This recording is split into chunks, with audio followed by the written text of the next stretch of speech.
Hi, everyone. 10 things I would do differently if I had to launch a new business from scratch with no money. Welcome back from Webinar Wednesdays. I'm back at it again with another conversation that I think is so pertinent, especially for my entrepreneurs out there. So, I'm going to have some confessions I want to share with you as a serial entrepreneur for the past decade. I'm going to share with you everything that I learned along the way and things I wish I didn't do, things I wish I knew, and everything in between. So, welcome back and thank you for joining me. So, during this session, we're going to talk about a lot, right? And strategies that I wish I knew that I'm going to share with you that so that way you don't end up making the same mistakes along your entrepreneurial journey. Now, by introduction, my name is Christine and Tim. I'm a wife, I'm a mother of four beautiful kids, I'm a serial entrepreneur in the tech space. I've launched 5 revenue generating companies. And over the years, I have become a thought leader and an influencer in the tech space as a tech ecosystem builder, sharing my journey along the way of building digital businesses and tech companies around the world. I am always traveling. I'm either in my home city of New York or traveling to Africa, Asia, the Caribbean, Europe, the Middle East. My journey has really taken me to so many different countries around the world. And I could tell you, as an entrepreneur who built businesses in also different sectors with different resources and different like countries, I will tell you a lot of the key things I'm going to share with you is very applicable to you if you are in the same position of trying to launch a company and doing it the right way. So, without further ado, let's dive into today's conversation. And I'll share with you, I'm also really passionate about personal branding. So, if you want more information about how to join my personal brand accelerator program, go to my website at christineandtim.com. Okay. So, for those of you on the session, you already know who you are: digital creatives, entrepreneurs, influencers in the tech space. If this is something that is really pertinent to you, where either you've already launched a company and you're hitting some roadblocks and you want to figure out how to really adjust, or you're fresh with a brand new idea and you want to go about it in a way that's really, really smart, strategic, and you want some insight, this conversation is a good timing for you. So today, as shared, I'm going to have some confessions and I'm going to share with you 10 things I would do differently if I had to start over from scratch and launch a new business with absolutely no funding, no money once again. And so I'll start by saying that right now, I know so many people talk about entrepreneurship in a way that it is completely glorified, completely hyped. Entrepreneurship, despite the headlines, despite the articles in the media, and I would say the highlight reels that many entrepreneurs, myself included, showcase on social media, there's also a lot of low points in that journey of entrepreneurship. And recently, I believe over the past 2 to 3 years, especially since the pandemic, there's been a lot of articles come out about what you could say the dark side of entrepreneurship, the loneliness, the struggle, the craziness, the uncertainty. I mean, it's a really a roller coaster of emotions. You know, you have a lot of great highs, but you also have some incredible lows, right? And so a lot of people, again, we want to share the good parts of our entrepreneurs, the exciting parts of our entrepreneurship, because we want to inspire other people to join the journey. But I want to preface this by saying that, many people are acknowledging that it's not for the faint of heart. You got to have real resilience. You got to be really good to go and be able to deal with a lot of rejection, a lot of just random updates along the journey. So that way you can stay strong. Right. And so for me personally, I've been featured in probably almost every mainstream media outlet you could think of, from Forbes to Inc. magazine, Black Enterprise, Essence, Entrepreneur. And in my journey of showcasing my experience, I try to be as raw and authentic as possible to show not just the highlights, but also some of the struggles or issues that I've run into building my first business, building an event initiative that I did for Haiti, or just doing, a foundation. I mean, I've also launched different types of businesses, by the way. So I'm coming at this with multitude of different angles, from a foundation perspective, from an event initiative, from a project initiative, from a movement initiative, from a tech company initiative, from a real estate initiative, from an agriculture company. I mean, I have launched multiple ventures. And the ones that flopped, I learned a lot and I was very grateful that I learned very quickly and just moved on. But for the ones that are doing well, that's providing me consistent revenues and consistent income, I double down and take the lessons from that to really continue my growth as an entrepreneur. Because once an entrepreneur, always an entrepreneur. I mean, I just, at this point, I'm just a serial entrepreneur launching multiple businesses. Once I figure out the right blueprint for a business, make sure that it's organic, it's able to sustain itself without me involved. Because by the way, there's a huge milestone you want to prepare for yourself as an entrepreneur where the company can operate without you being there on a day to day. That's when you know you're at the right point of even thinking of a transition, right? You want to make sure that your company is ready to go before you exit into new project opportunities, unless something has happened where you feel like it's not for you. There's like a mental health, infringement that this business is doing to you. And I could talk about that later on. But again, for those who want to be serial entrepreneur and want to host multiple businesses, if you do not make sure that that business is operational without you, then you're just doing a series of hobbies. You're not really an entrepreneur. You're just building things to look good and not really building something that is actually generating capital and revenue with employees and partners and stakeholders that hold you accountable. Just want to make sure I share that reality. So with that, with my entrepreneur journey, some of you, if you track me on social media, if you've seen the work that I do, you will find that I have experienced a lot over the years, and my journey has not been simple. But I will say that I've been blessed in the fact that I leveraged a lot of my strengths along the way to really get myself out there and really get a lot of momentum on the companies that I did launch along the way, which I'm truly grateful for. So in my journey today, obviously, like, I've proven my myself over the years, so now I get, like, a lot of the benefits of being a seasoned entrepreneur. But this screen that you see here of me speaking on stage in front of thousands of people, this is actually in London, and really sharing not only my entrepreneur journey, but sharing insights and tips for the audience at large. It wasn't always like this, right? And I engage with people, obviously, on global stages, but also through private conversations. I always tell people, don't ever underestimate the power of really small, engaging conversations with your network. And so this is something that has always been a great thing that I always share with entrepreneurs, that if you can, if you have the heart for it, share your journey, the highs and the lows, because you never know who you're inspiring along the way to launch their businesses. And quite frankly, for the stakeholders who are watching you, customers, clients, partners, sponsors,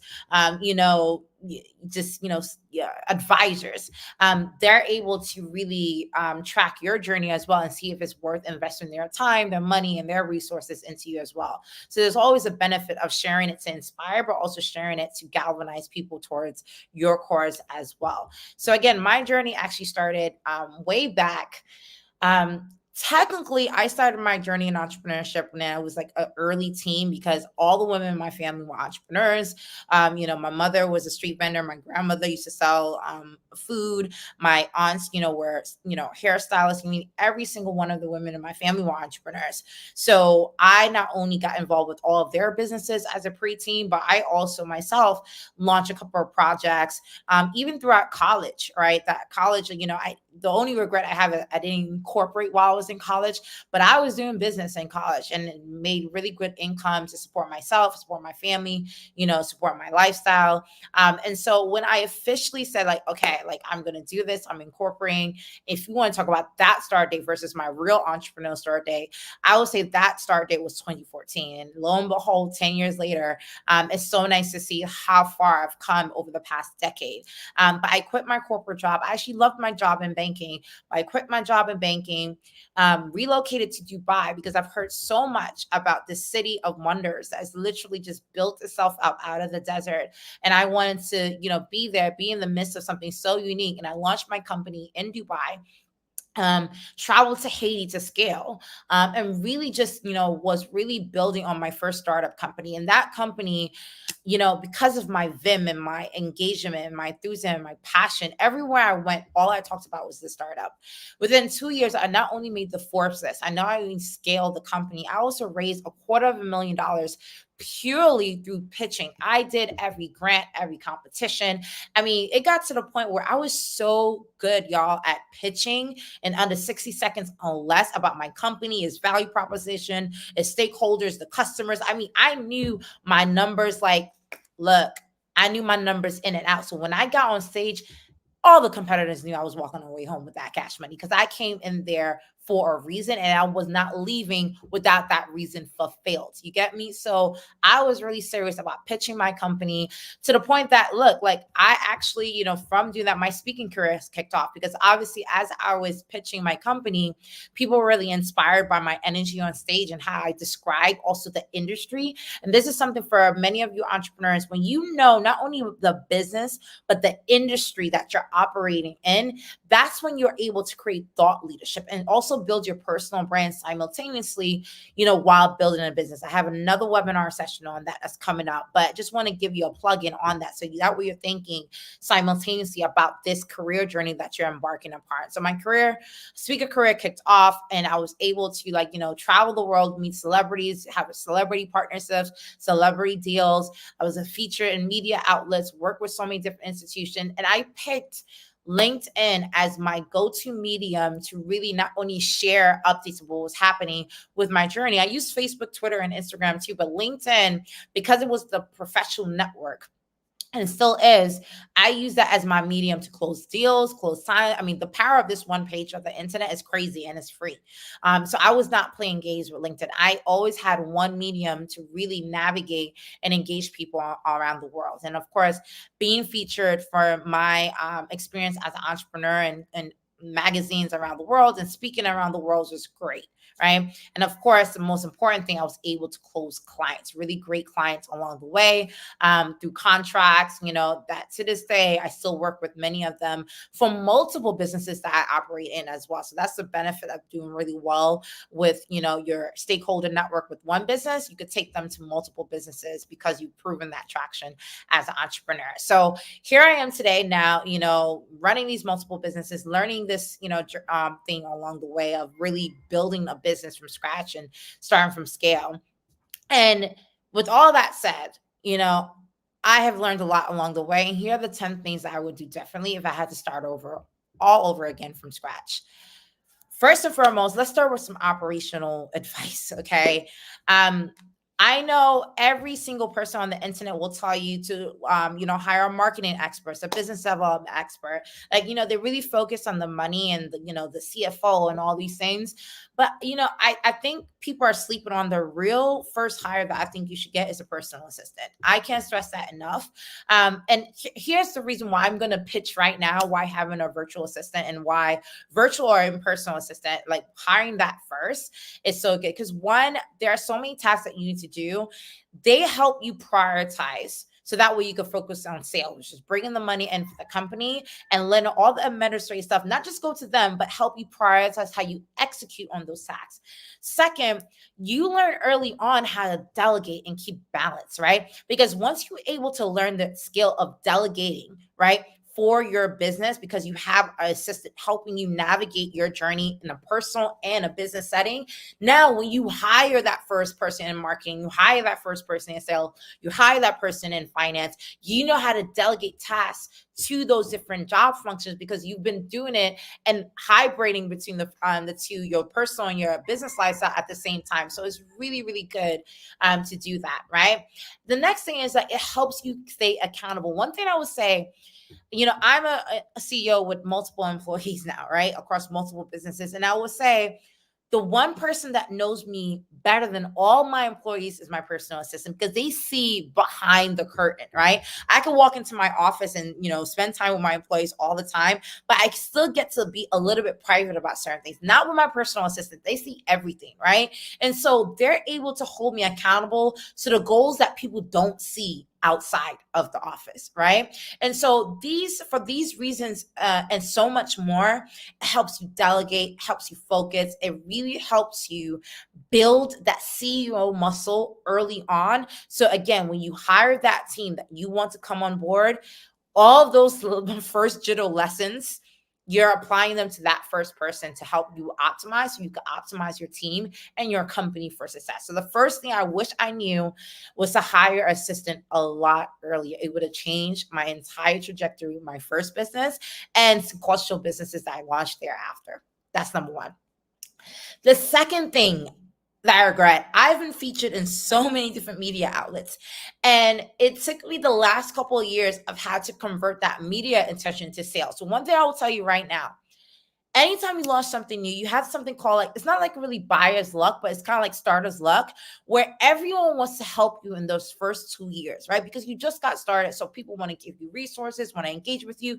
A lot of people complain that they don't get enough support, but believe me, in the beginning, the most support you're probably going to get in your tenure as an entrepreneur is those first 2 years. And so one thing that's really important is that you leverage that starter's luck to seek exposure, mentorship, support, and leverage it to create email lists, campaigns. Like, so if I got featured, so for example, I remember where I got featured in Forbes, huge amount of, sites and visibility to my website. I wish I had, for example, to be tangible about this, a pop-up email box where people could just sign up for my newsletter, because now they're all flooding my website because of this feature in Forbes. Now I could leverage that and build an email list, right? I didn't do that before. So I was getting a lot of this visibility, and I can't follow up with all those eyeballs that came on my website, or all those eyeballs that came on my social media feed. Is gone. Because one thing about the media life cycle, once you're in the media, you're like a social media darling for, like, let's say a couple of days, a couple of weeks, a couple of months, and then you go through a new loop cycle, right? And so all that traction, once it's gone, it's gone. And there's nothing I could do about those media waves that I had in the past. Granted, luckily, I'm still getting speaking engagements, still in the media alumni, and still getting opportunities to this day. But you can imagine all that crazy traction that I had in the beginning. I really regret it. So I'm advising you, don't make the same mistake. 3, sales, sales, sales. Let me tell you, not every customer is a great customer. Sometimes you got to say no to the money. And I know this is contrary to what you think you've been told. I know a lot of people will be like, listen, when you're on that hustle, get that money, get that paper, keep it moving. No. There's going to come a time when you start getting the business up and running, you're going to experiment, you're going to get customers, you're going to work contracts, you're going to do certain business in, and you will know this. I'm telling you ahead of time, you will know that feeling where you will know a bad customer from a good customer. And let me tell you something. There are certain customers are not worth your time. So for example, the customer that's always complaining about your price point, the customer that you give a scope of work, let's say you have to provide, let's say 10, packet examples, and they're saying like, oh, this is great, but maybe you could do another 5 or another 2. Drop that customer. Don't do it. Don't take it. It will give you so much headache. It will stress your team out. And on top of that, it will prevent you from finding the ideal customer profile that works for your business and work for your team. I wish I knew that sooner. And there was a point where one customer almost completely destroyed my business. So one thing that I would say is, when you get a client, first off, have your agreements. They have to pay up in the increments that's agreed upon. If they can't do that, walk away as soon as possible, right? It is not worth, especially those who say like, well, let me see you do the full scope of work before they can pay you. Don't do it. Right? Don't do it. I've been there before. I've even to this day have a lawyers and team still chasing up clients who still owe us money for work that we've done because of my earlier time frame as an entrepreneur that I didn't know any better. And keep in mind, especially when you sometimes for entrepreneurs, I'll be honest, it's not because you need the money. It's because you want to build a credibility. One more customer will be one more traction. One more customer will be one more try. You already know what you're doing. Okay. Don't put yourself in that position. So don't take bad contracts. You will recognize it as soon as you see it. Right. And again, after some traction, you would know what those bad clients are. Don't do it.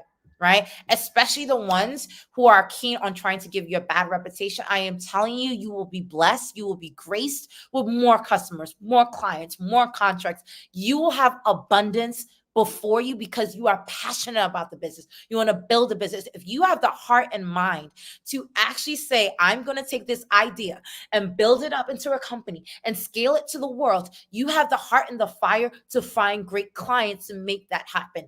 Turn those bad clients away. Say no. No is your best friend. I promise you, you'll be grateful for this advice later on. I wish I did this. I wish I did this. I wish I did this a lot sooner with many of my first companies that I've launched. And I'm telling you today, walk away from buying clients. Plain and simple. Hope you remember that. So that's number 3. Number 4, Oh my gosh, I wish I prioritized lead generation over fundraising. So in the beginning of my career, especially because the tech scene, Silicon Valley was such a big hype in the early stages of me building my first business. And I will tell you, everybody and their mama was focused on fundraising, VC capital, this capital, this capital, this capital. Oh, everybody was all they were talking about is fundraising out the wazoo. Let me tell you something. If you want your business to last, you need to figure out how to find leads to convert them into sales. Period. Period. And so, luckily for me, I was really good at marketing. So, I had a really great lead generation strategy. But on top of that, let me start by saying first, find a lead generation strategy. Do you know how to find leads for your business without paying for it? By the way, because everyone always talks about ads and doing all these type of promos, but you need to be able to find leads without paying for it first.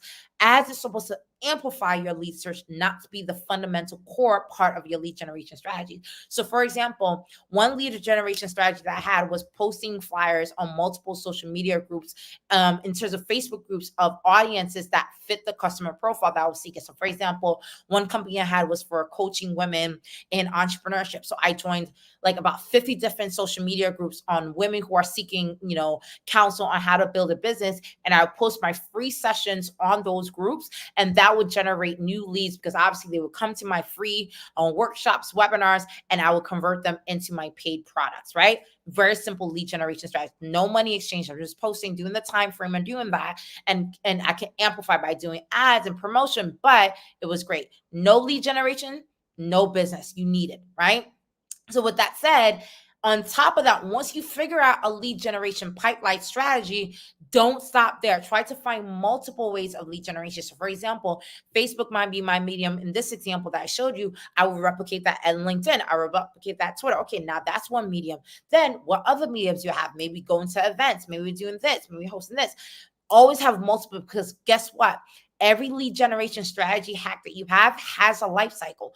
And I will tell you, there was a point in my business where literally the lead generation cycle and the tools that I was using, because a lot of times, sometimes you use software tools, did not, yield the results that it once did 2-3 years ago. Now I'm stuck.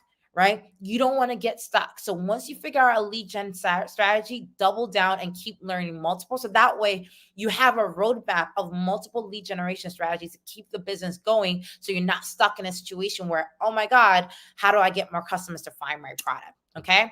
Very, very important that you focus on lead generation over fundraising. With that said, as we get into fundraising, here's one regret I have is being stubborn about the right capital sources. Okay. Because everyone was talking about VC funding, I kept focusing on the fact that I need to position my company for VC funding. It wasn't until several years of doing so well of fundraising through other capital sources that I realized I actually didn't want VC funding, because obviously some of the rubrics, I don't want to exit in the way that VCs want me to exit. I don't want to do certain things that VCs want. Right. And I realized after the fact that actually this company, I don't want it to be VC backed, right? And so I wish I came to that realization sooner, because I spent so much time preparing the company only for something that I didn't want. So for example, learning from my strengths, my first company, I raised $250,000 in 6 months purely through grant competitions. So clearly I was really good at pitching. I should have kept going. Who knew?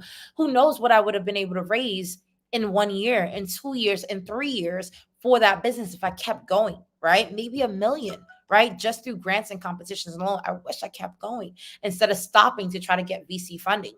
My second company, I raised close to $400,000 in 3 months through crowdfunding, right? There were one crowdfunding campaign on the internet. That was it, right? Again, stop going to the VCs and wish I doubled down on that. I probably definitely could have got past 1 million if I focused on that and done multiple rounds of crowdfunding, right? My third company, I didn't even do any grants or competition. I monetized it through multi-year contracts and raised 690K in 1 month by doing that, right? So what I realized along the way is that capital could come in so many different forms. I didn't even get to lending and other, debt instruments that you could do.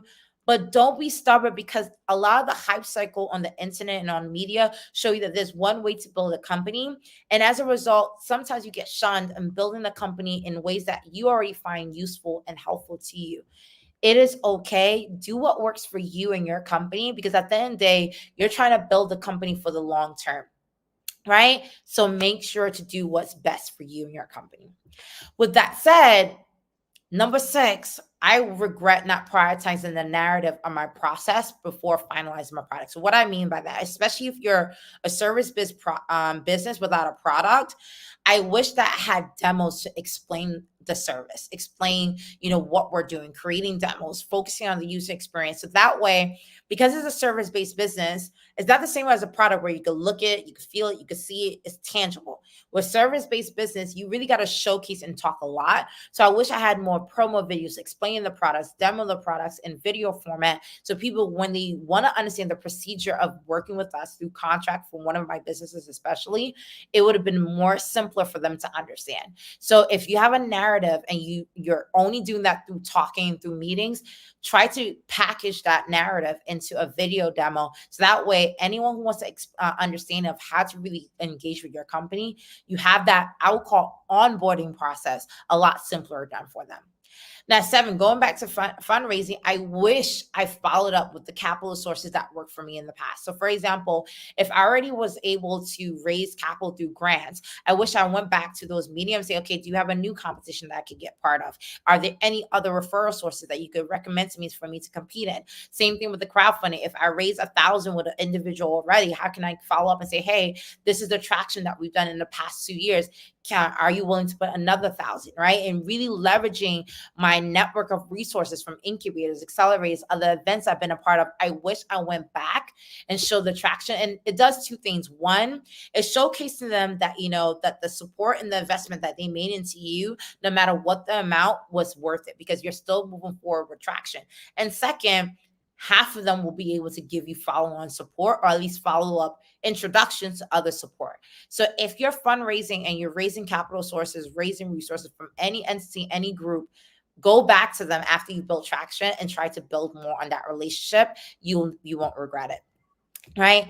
8, operations. Again, wish I created contracts for almost every individual I interacted with and prioritize the scope. One thing with me, because I'm someone who's a high achiever and I've done a lot in my career, I don't know why sometimes people get it twisted with me, where they feel like I'm supposed to help them achieve their life goals simultaneously while working with me. And this is something that, for those of you who are type A personalities, who you're so good at what you do that people want you to also handhold them in their process of trying to achieve the same thing. So the scope of work, let's say, for example, I had a situation where I hired someone to just join me for 3 months to help contract for an event.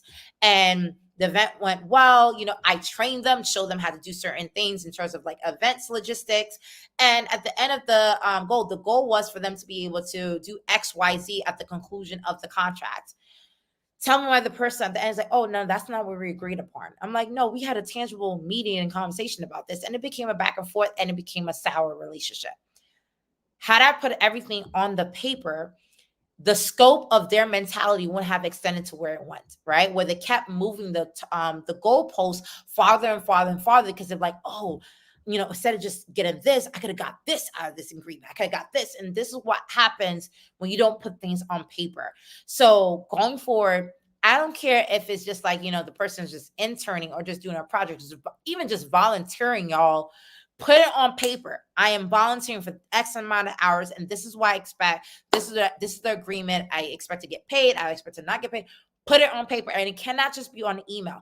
Put it on paper, agree to it, sign to it, because even if you email, they could be like, yo, I didn't answer that email. I didn't agree to that.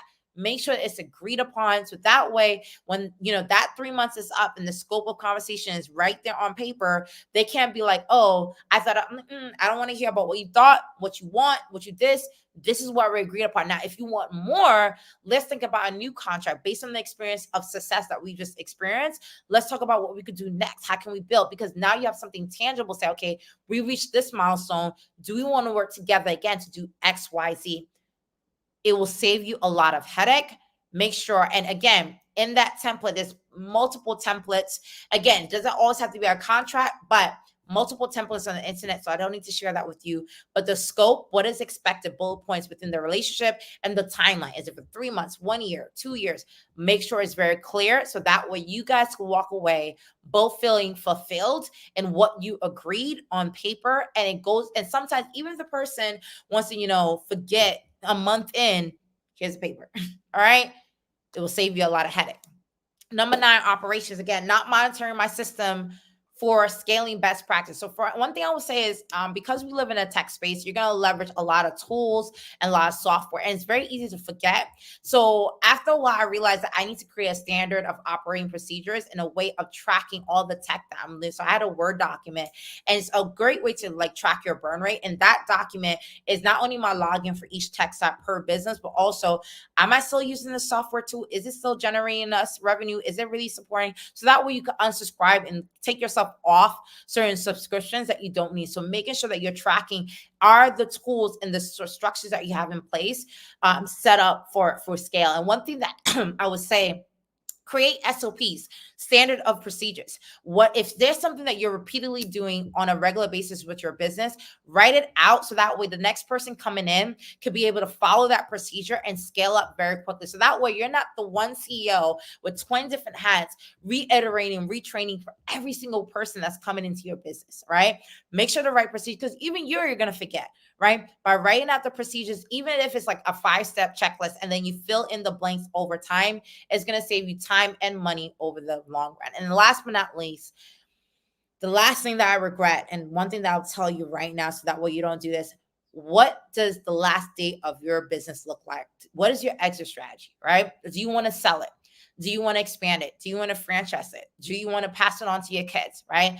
You need to figure out what your exit strategy is, because if you figure out what you want to do in the end cycle of the business, it sets you up to know what you need to do during the life cycle of the business, what milestones. And keep in mind, the best part is, because I'm a mother and I'm a wife and I have a family and I've been growing my family alongside growing my businesses, I will tell you, you need to make sure you're aligning the growth spurt of your business along the milestones of your business. So when are you going to have children? When are you going to get married? When are you going to relocate to a new place?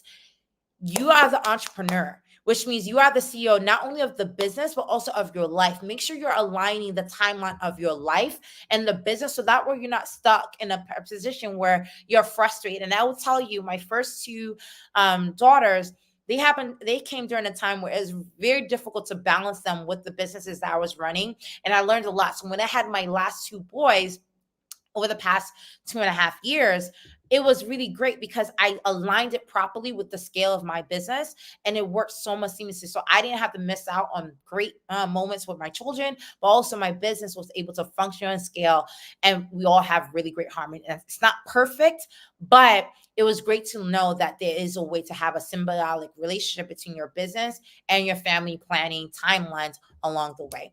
And that's it.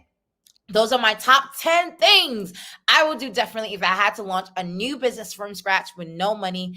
It's game over and start over from scratch. If you love today's session, thank you so much. Definitely drop me a comment, give me some feedback. Let me know what you felt. Does any of this resonate with you? I'm sure a lot of you have a lot of experiences. Share with me experience that you've handled during your entrepreneur journey. I would love to hear it. If you want to learn more, feel free to follow me on the next session where I'm going to share with you, now that I showed you the 10 things I would do differently, next week, I'm going to share with you all the things that I would do if I had to start over, the right things to do, how to launch your startup in 30 days and actually make money. So I showed you the don'ts. Tomorrow, the next week, I'm going to show you the do's. So for example, definitely stay in tune with me for next week. Look forward to see you. And if you guys want to learn more about how to build a business from scratch and really scale and implement a lot of the strategies I'm sharing on this series, feel free to join me at ChristineandTim.com. Sign up for my Startup Blueprint Bootcamp. It's a really great, down-to-earth, crazy, intensive multi-hour bootcamp where I will show with you the blueprint that I use and leverage my templates, my spreadsheet, everything I did to launch a business, to the point that this is my exact blueprint for launching multiple ventures. When I have an idea and it comes to mind, I'm ready to go. This is the blueprint bootcamp that I use to go live. So with that said, thank you so much, everyone, for joining me. Looking forward to seeing you again soon. Have a great day.